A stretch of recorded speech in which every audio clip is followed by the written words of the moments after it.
तो guys video पसंद आई तो वीडियो को एक लाइक और चैनल को सब्सक्राइब जरूर करें। भाई जी, इस जंगल में पेड़ कैसे गिर रहे हैं? इसमें तो एक गरीब किसान रहता है ना। हाँ भाई जी रामू, चल के देखते हैं ये सब क्यों हो रहा है। पापा पापा क्या हुआ बेटे, तू परेशान क्यों है? पापा घर, उन्होंने हमारा घर तोड़ दिया। क्या? किसने? चल बेटे।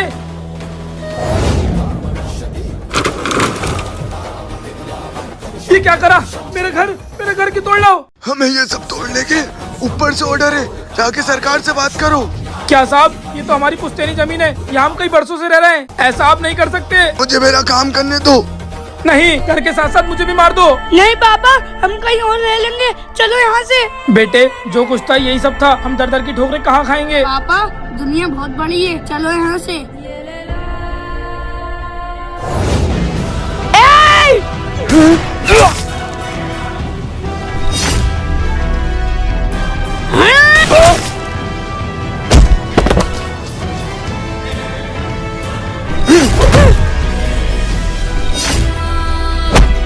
ये बच्चे, कौन है तू और क्यों मारा फौजियों को? कैसे न मारूं? तुमने मेरी दुनिया छीन ली। मेरे बाबा। तुम्हारे बाबा?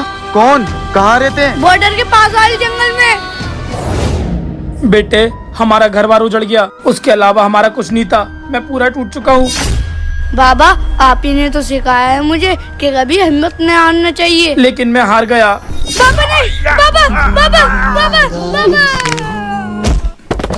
बाबा बाबा बाबा।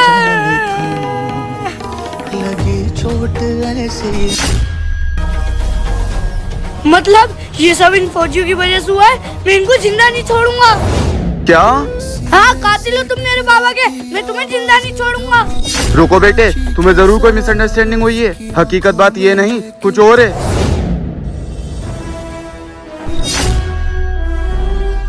हे, यहाँ खुदाई करने की तुम्हें परमिशन किसने दी? ये बॉर्डर का एरिया है। साहब ऊपर से ऑर्डर है। नहीं नहीं, कोई ऑर्डर नहीं, जल्दी से यहाँ से जाओ। ठीक है साहब, हम जाते हैं। क्या?